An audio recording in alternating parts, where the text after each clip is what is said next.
Amén. Amados, como he venido orando, titulé la enseñanza que voy a dar el día de hoy, aún hay una esperanza. Aún hay una esperanza para un pueblo que está abatido, un pueblo que está deprimido, un pueblo que está triste, un pueblo que está pasando por situaciones difíciles. Aún hay una esperanza. Siempre hay y habrá una esperanza para aquellos que amamos a nuestro Salvador. ¿Y por qué, amados? Porque tal vez hoy no estamos viendo nada. Quizás hoy no estamos viendo un liderazgo en las iglesias. Hoy quizás no estamos viendo un liderazgo en nuestras vidas. Tal vez no estamos viendo un liderazgo en nuestras familias. Quizás lo único que hay a nuestro alrededor es dolor, angustia y sufrimiento. Pero nosotros necesitamos hoy levantarnos en la esperanza que nuestro Dios nos da y tener ese liderazgo espiritual que nosotros hoy más que nunca necesitamos. He venido hablándoles durante varias enseñanzas acerca de cómo nosotros tenemos la necesidad de levantarnos como hombres y mujeres capacitados para dar ese mensaje de vida, dar ese mensaje de oportunidad, dar ese mensaje que interesa a todos y cada uno de aquellos que están en medio de nuestras vidas y en medio de nuestras relaciones y en medio de nuestras familias. Y hoy es un mensaje de esperanza para los que han perdido la esperanza. El viejo conocido refrán dice que la esperanza es lo último que se pierde, pero yo estoy completamente seguro, amados, que muchos aún ya perdieron la esperanza. Hay muchos que han perdido la esperanza de vivir, hay muchos que han perdido la esperanza de ser diferentes, hay muchos que han perdido la esperanza de ver sus hijos transformados, sus familias transformadas, de ver su economía restaurada.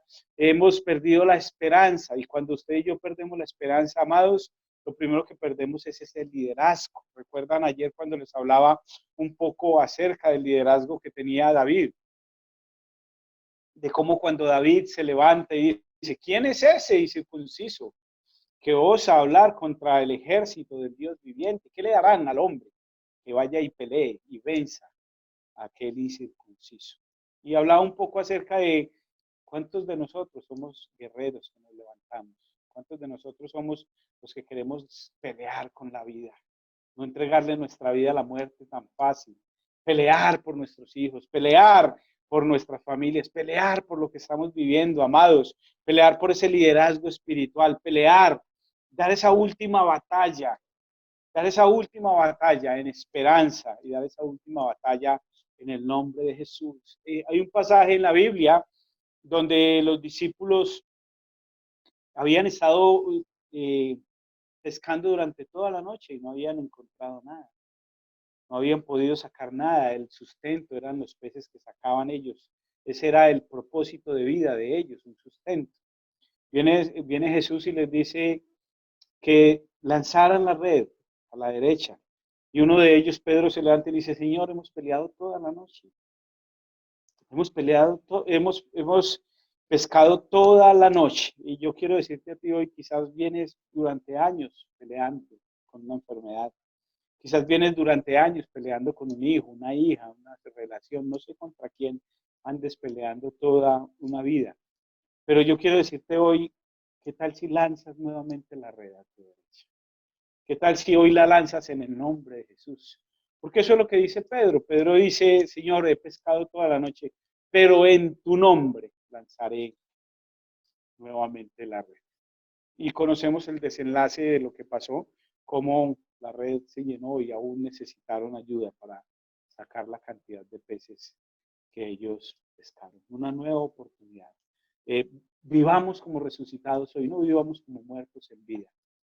Ganemos la batalla en nuestra mente y ganemos la batalla en lo que escuchamos y en lo que hablamos. Ganemos nuestra batalla porque aún hay una esperanza. Entonces, amados, en el libro de Esdras, en el capítulo 10, en el versículo 1 y 2, nosotros encontramos que el marco histórico, la cosmovisión que había allí alrededor de este pasaje era el pecado que había alrededor del pueblo. Pecado que primero iniciaba en los sacerdotes y pecado que estaba en cada uno de los líderes y de los principales. y allí de la nación de Israel. Amén. Entonces, mira, yo quiero leerte el pasaje de Esdras, capítulo 10, versículo 1 y 2. Mira lo que dice: mientras oraba Esdras, volvemos al principio de Ana cuando fue al templo a orar, que fue en amargura, pero que orando fue restaurada. De lo mismo que hizo David cuando se presentó delante del gigante y le dice, pues tú vienes a mí con espada y con lanza, con jabalina, mas yo vengo a ti en el nombre de Jesús. Y fue una oración que David hizo instantáneamente allí, gracias a esa decisión y a lo que dijo, a lo que salía por su boca, fue la determinación.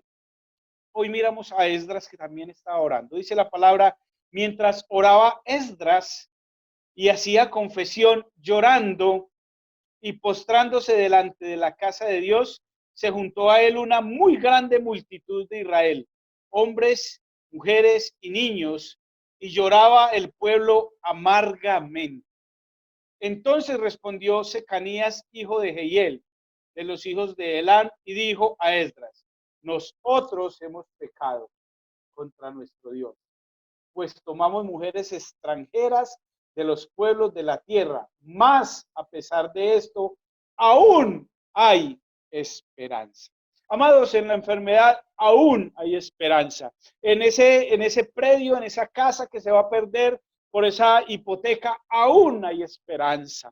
En esa circunstancia difícil, aún hay esperanza. En la restauración de ese matrimonio, aún hay una esperanza. ¿Y todo por qué, mis amados? Porque nosotros hemos vivido en un pueblo complicado, en una ciudad difícil, en una condición pecaminosa bien deplorable. Y aún nosotros, aunque queremos hacer lo bueno, siempre lo malo va a estar delante de nosotros. Entonces, amados, el pecado del cual estos hombres hablaban, para ser más exacto, el pecado del cual Secanías hablaba, era de que ellas habían tomado mujeres extranjeras, pero ni siquiera eran las mujeres extranjeras, era que el pueblo había dejado a Dios. Hoy nosotros reconocemos algo: cuando tú dejas de luchar, tú te apartas de Dios. Cuando tú dices, no soy capaz más, tú le estás diciendo a Dios que Él es incapaz de vencer tu batalla. Cuando tú dices que no vas a seguir luchando, no vas a seguir peleando, pues simplemente estás diciendo que Dios no puede ganar la batalla que tú ya perdiste en tu mente, que tú ya perdiste en lo que tú escuchabas y que ya tú perdiste en tu boca con lo que dijiste. Yo quiero que usted y yo miremos cómo era la situación del pueblo de Israel en aquel entonces. Ahí mismo en el capítulo 9, en el versículo 1 del libro de Esdras, ahí mismo, no que voltee la hoja, leamos el versículo 1 y 2 para que usted y yo nos demos cuenta cómo estaba Israel desde la parte espiritual y desde la parte moral. Y mira lo que dice el pasaje: dice, acabadas estas cosas, los príncipes vinieron a mí diciendo, el pueblo de Israel y los sacerdotes y los levitas no se han separado de los pueblos de las tierras de los cananeos, de los heteos, de los fereceos, de los jebuseos, de los amonitas, de los moabitas y de los egipcios y amorreos, y hacen conforme a sus abominaciones. Verso número 2: porque han tomado de las hijas de ellos para sí y para sus hijos, y el linaje santo ha sido mezclado con los pueblos de las tierras, y la mano de los príncipes y de los gobernadores ha sido la primera en cometer este pecado. Amados, no hay nada diferente a lo que usted y yo estamos viviendo hoy en Colombia. Seguramente los hermanos que nos ven de Argentina, de Guatemala, de Estados Unidos, de España, seguramente encuentran que el pueblo, primeramente los gobernantes y los príncipes, son los que han pecado. Nosotros estamos muy enseñados, amados, quizás a ver en nuestros presidentes que suban a la Sierra Nevada de Santa Marta y allí les hagan un rito. Los nativos de allí, de este lugar, les hagan un rito. ¿Sabe cómo se llama eso, amados? Eso se llama brujería. Y si desde la cabeza de nuestro presidente han iniciado sus gobiernos bajo la brujería, imagínense cómo estará el resto del pueblo. Nosotros, hermanos, hemos estado muy enseñados a que nace nuestro hijo y lo primero que hacemos es ir a un lugar X donde hay una persona que te entrega un collarcito, un coralito para que le coloques a tu hijo, eso también es brujería, eso es un pacto que se hace. Somos muy dados a leer las cartas, somos muy dados a que nos hagan la numerología y una cantidad de circunstancias de las cuales es mejor no hablar.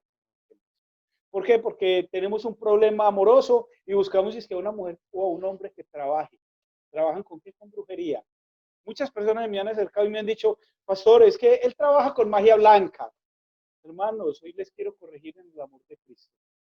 No hay magia blanca y no hay magia negra. ¿Saben qué hay? Hay magia. ¿Saben qué es la magia? Brujería.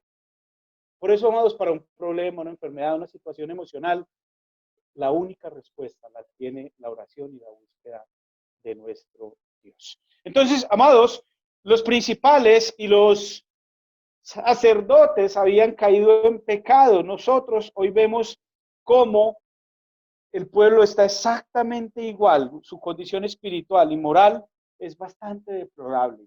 Hay una caracterización en medio de esta lectura que usted y yo podemos leer más adelante y nos vamos a dar cuenta también que no es muy distinta a la que estamos viviendo hoy, y era las relaciones igualitarias. En aquel entonces, al igual que en Sodoma y en Gomorra, al igual que en algunos de nuestros países, entre ellos Colombia, que han permitido el matrimonio igualitario, eso también es una abominación delante de Dios. Nuestra condición moral está bastante deplorable. Y por eso es que estamos viviendo lo que hoy estamos viviendo. ¿Por qué, mis amados?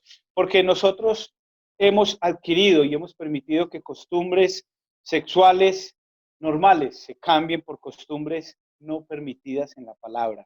Nosotros hemos permitido ir y buscar es que una ayuda. Algunas personas me han dicho a mí, no, pastor, es que como dice el Señor, ayúdate que yo te ayudaré. No, mis amados, eso no lo dice el Señor, ni lo dice la Biblia, no vaya a cometer ese error. Dios no necesita ayuda. Dios es un Dios superior y es un Dios capaz de solucionar todos nuestros problemas sin ningún tipo de ayuda. Entonces, amados, la verdad es que el pueblo en el cual Esdras estaba profetizando era un pueblo que había perdido la esencia de un Dios santo, un pueblo que ha perdido la esencia de un Dios santo. Y hoy Colombia, un Medellín, es un pueblo, es una nación que ha perdido la esencia de un Dios santo. Pero yo no quiero detenerme en este momento, en estos pasajes, quiero detenerme en lo que dice este hombre en el capítulo 10 del verso 2, donde dice, pero aún hay esperanza.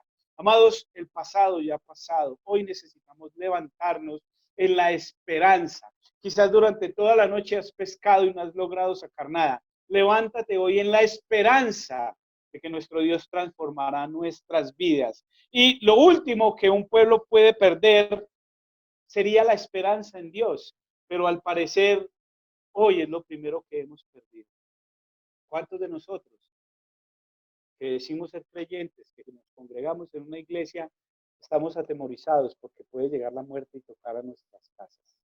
¿Cuántos de nosotros estamos pensando que esta crisis que está viviendo Colombia es la última crisis que vamos a vivir? Amados, a los que están pensando de esa manera les digo, aún hay esperanza para el pueblo de Dios.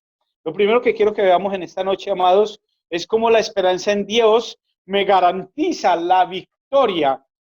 La esperanza en Dios me garantiza la victoria. Yo quiero leerles algunos pasajes a ustedes que tengo por acá para que ustedes los vayan anotando y más tarde en sus casas los puedan buscar y leer y permitir que la esperanza se levante en nuestras vidas. En el libro de Job, capítulo 14, versículo 7, mira lo que dice la palabra, anótalo allí. Job, capítulo 14, versículo 7 dice, porque si el árbol fuere cortado, aún queda de él esperanza.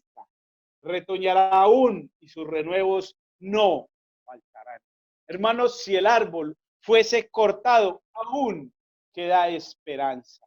En nosotros aún queda esperanza. Yo no sé qué haya sido cortado en ti. Tal vez la salud, vuelvo y lo digo, quizás un hijo, quizás tu parte económica, no sé, una relación, una herencia que no te ha llegado, no sé qué haya sido cortado en ti, en tu vida, lo que haya sido. Si el árbol fuera cortado, aún queda la esperanza de que retoñe. Y eso me dice a mí tanto, amado, acerca de cómo usted y yo perdemos tan fácil la esperanza. ¿Cuántos de nosotros nos hemos hablado de, es que ya no hay nada que hacer? Amados, todavía hay algo que hacer.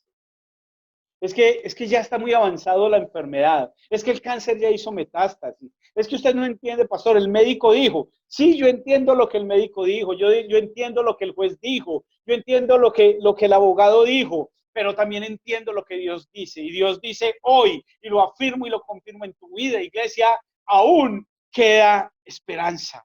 En el libro de Romanos, capítulo 4, versículo 18. Mira lo que dice Romanos, capítulo 4, verso 18. Hermanos, mira, simplemente anótalo, léelo en tu casa y permite que Dios levante la esperanza hoy en tu vida. Romanos capítulo 4, versículo 18 dice la palabra del Señor así. En él creyó, en esperanza contra esperanza, para llegar a ser padre de muchas gentes, conforme a lo que se le había dicho, así será su descendencia. En este pasaje estamos hablando nada más ni nada menos de Abraham, que no podía tener hijos, su esposa era estéril, él era un anciano, pero dice Romanos que en él se levantó algo bien importante. Y es lo que yo te pido a ti en esta noche, iglesia. Levanta la esperanza contra la esperanza multiplicada en que aún se puede, en que aún se puede lograr, en que aún podemos dar fruto como aquel árbol que fue cortado. Podemos levantar esperanza contra esperanza, porque nuestra vida será una vida de transformación, porque nuestra vida será una vida de vencedores, porque nosotros, amados, no estamos para ser vencidos por el mal. Antes bien, como dice la palabra, venceremos el mal con el bien. Y qué bueno, mis amados, que nosotros en esta noche tengamos un poco de esperanza. ¿Qué tal si al tener nosotros un poco de esperanza, estamos dando esperanza a aquellos que la han perdido? Yo no sé quién, yo no sé quién de ustedes, tal vez en esta noche, tenga que salir a cuidar a un enfermo al hospital. Y quizás vas a llegar a donde él y le vas a decir, ¿cómo siguió? Todavía te duele. Hermanos, esos son mensajes que apocan. Esos son mensajes de autoestimas bajas. Si tú vas a ir donde aquel enfermo, donde aquel anciano, donde aquella persona y vas a estar con él, le vas a decir, aún hay esperanza de que te levantes de esta cama. Aún hay esperanza de que el Dios de los cielos, que ha cortado la salud en tu vida, dé fruto nuevamente para que te levantes y para que tu vida sea transformada en el nombre de Jesús. Hermanos, tenemos que empezar a dar esperanza. Algunos hermanos me han llamado y me han dicho, pastor, ¿qué vas a hacer? ¿Vas a cerrar la iglesia? Y yo le dije, no, hermano, porque aunque la iglesia esté cerrada, la palabra de Dios no está encerrada, la palabra está libre. Y hoy, amados, tenemos que levantarnos con más autoridad y decirles, no podemos permitir quedarnos encerrados. Tenemos que levantarnos con la esperanza de que todo va a cambiar, que mañana será un nuevo día, que las misericordias de Dios serán nuevas cada mañana. Es mi mensaje, es el mensaje que yo les doy hoy. No es un mensaje de prosperidad, no es un mensaje diferente al que siempre les he dicho, donde les digo, hay esperanza para aquellos que creen en nuestro Salvador. En el libro de Joel, en el capítulo 3, el verso 16, mira lo que dice, y quiero traer 2, 3 versos para que tú entiendas que aún hay esperanza. Joel 3, versículo 16, mira lo que dice, y Jehová rugirá desde Sión, y dará su voz desde Jerusalén, y temblarán los cielos y la tierra, pero Jehová será la esperanza. Aleluya. Yo diría ahí amén, aunque yo no les pueda escuchar, amados.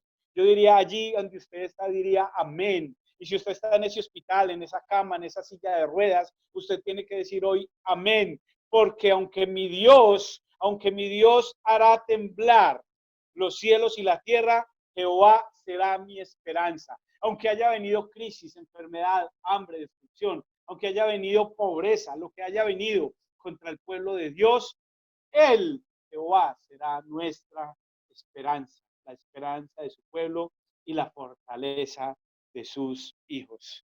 Amados, la esperanza en Dios es lo último que nosotros podemos perder.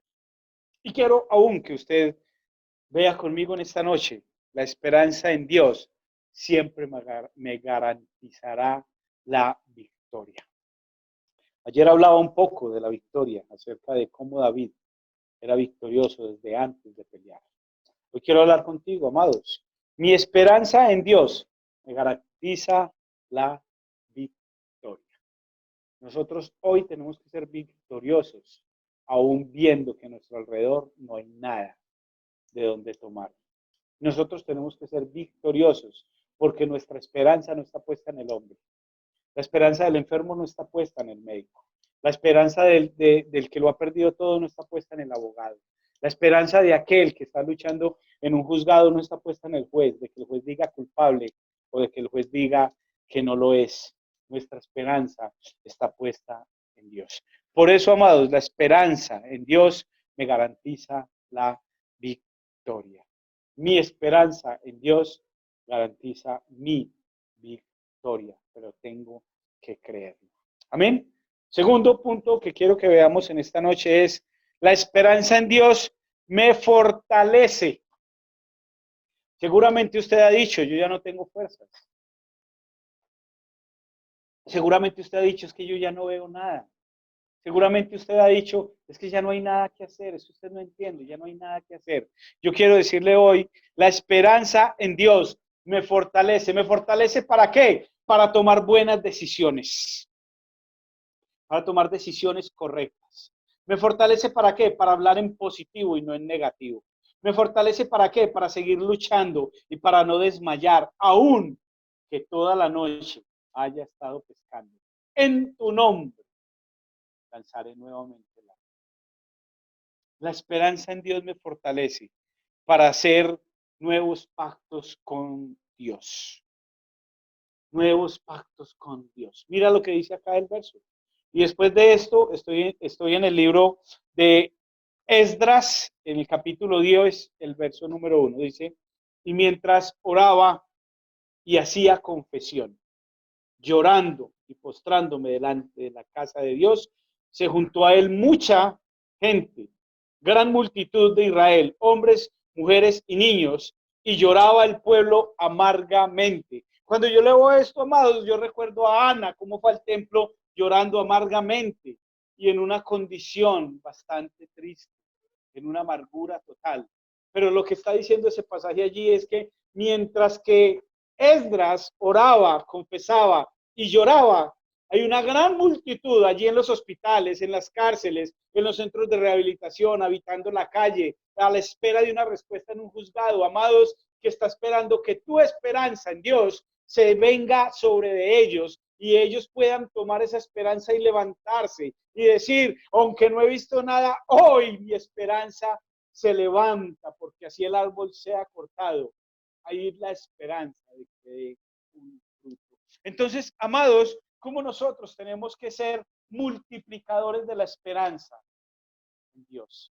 Como nosotros tenemos que ir allí a visitar a aquel enfermo, a visitar al que está postrado, a visitar al que está en la cárcel y decirle, aún hay una esperanza. Y esa esperanza es que tú te levantes y que tú salgas y que tú vayas y que tú veas tus hijos y que tú restaures tu economía y que tú restaures tu matrimonio. Aún hay una esperanza de dar fruto, más fruto y mucho, mucho fruto.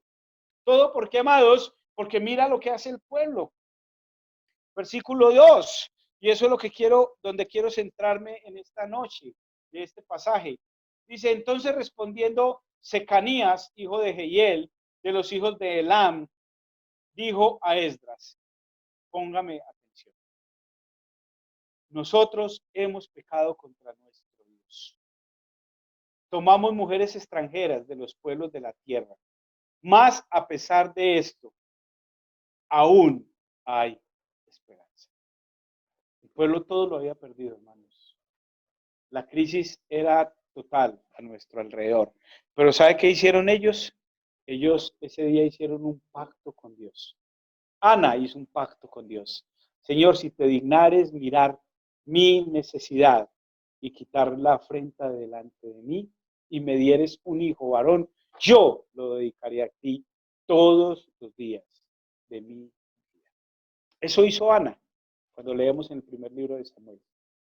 Hoy este varón, Secanías, hijo de Jehiel, se levantó y habló con Esdras y le dijo, reconozco que hemos pecado. Hemos tomado mujeres de las hijas de otros pueblos, lo cual nos dijeron que no hiciéramos. Pero aún hoy hay esperanza. Hizo un pacto con Dios. Iglesia, yo les invito a que hoy hagamos un pacto con Dios y le digamos, Señor, aún hay esperanzas de yo levantarme, pero mi pacto no es que yo me levante, mi pacto es que dejaré de hacer lo malo de delante de ti. Mi pacto es que no seguiré acolitando el pecado a mi alrededor. Mi pacto es que hoy me aparto de aquello que me está apartando de ti. Mira lo que dice el verso 3. Dice el verso 3, ahora pues hagamos pacto con nuestro Dios, que despediremos a todas las mujeres y a los nacidos de ellas, según el consejo de mi Señor y de los que temen el mandamiento de nuestro Dios, y hágase conforme a la ley. Yo leía esto, amados, y pensaba, qué duro es dejar una esposa, unos hijos, pero una esposa y unos hijos que Dios no había permitido que ellos tuvieran. ¿Por qué? Porque esa esposa que tenía otros dioses, porque esa esposa que creía en otras cosas, porque esos hijos que eran hijos del pecado, iba a ser lo que no les permitiría a este pueblo levantarse delante de nuestro Dios. Hoy el pacto que usted y yo tenemos que hacer es cómo nos vamos a levantar delante de nuestro Dios si no hemos erradicado el pecado del medio de nosotros. Amados, la invitación es, si vives en unión libre, toma la decisión de casar. Si hoy estás viendo que has sacado a Dios de tu vida, pues vuelve e invítalo a que venga a tu vida. Si en tu economía no está Dios, si tu forma de hablar es una forma vulgar de hablar constantemente, hablas dos palabras coherentes y una maldición, pues transforma tu forma de hablar. Si tu forma de pensar es una forma dolosa, triste, abatida, desolada, sin ningún tipo de esperanza, pues cambia, haz un pacto con Dios y cambia tu forma de hablar y levántate porque aún hoy hay esperanza. Aún hoy hay esperanza. Erradiquemos el pecado de nuestras vidas. Tercer punto que quiero que veamos es el verso número 4 de ahí mismo del libro de Esdras, capítulo 10. Mira lo que dice, levántate. Y ese levántate es un imperativo, es un mandamiento de Dios hoy que te dice, levántate. Entonces lo que yo te quiero decir hoy a ti, amado, amada, es que lo que te está diciendo la palabra no es un consejo, es un mandamiento. No es un consejo, es una obligación. Mira lo que dice el verso 4. Levántate porque esta tu obligación y nosotros estaremos contigo. Esfuérzate. Ay, Jesús. Esfuérzate y pon mano a la obra. Esfuérzate hoy. Decide levantarte, decide obtener ese galardón, decide partir del problema que te está dañando y encontrar la solución que está en Cristo Jesús. Levántate porque no es un consejo.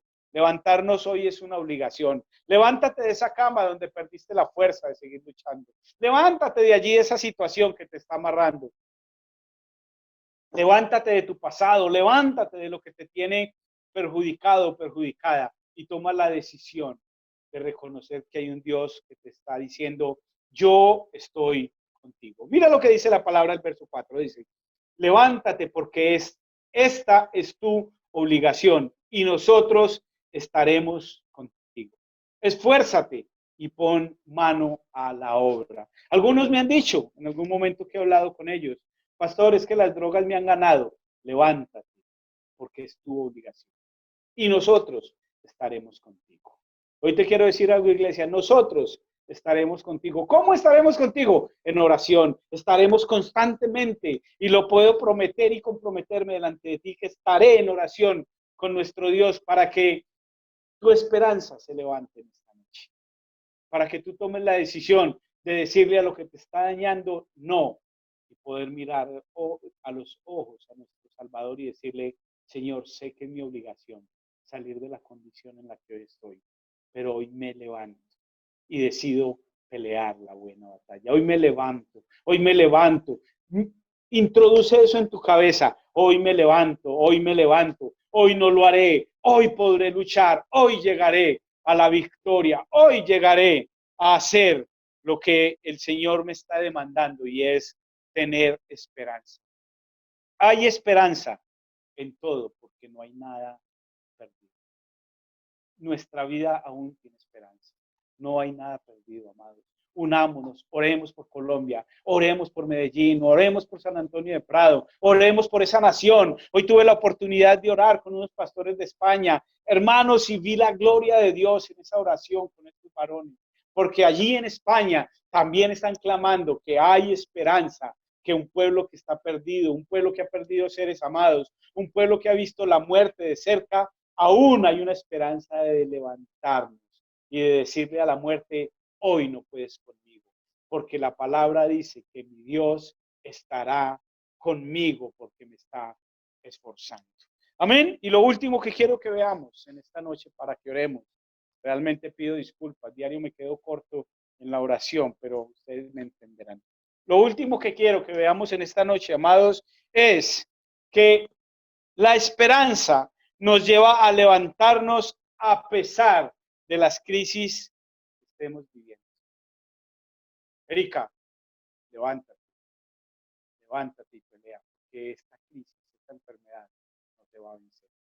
La esperanza te lleva a levantarte a pesar de las crisis. Versículo 6, mira lo que dice el verso 6. Y se levantó luego Esdras. Ya se levantó Esdras, dice el verso 6. Se levantó luego Esdras de delante de la casa de Dios y se fue a la cámara de Johaán, hijo de Eliasib, e ido allá, no comió pan ni bebió agua porque se entristeció a causa del pecado de los del cautiverio. Se levantó, hermanos, y ayunó, porque este pueblo necesita de hombres y mujeres que se levanten y ayunen, de hombres y mujeres que entiendan que en la oración, en la humillación, en el clamor, en el ayuno, en la búsqueda de Dios está la respuesta. Levántate y enfrenta tu problema y eso traerá alegría a nuestra alma. Y eso traerá alegría a los que están a nuestro alrededor. Versículo 10.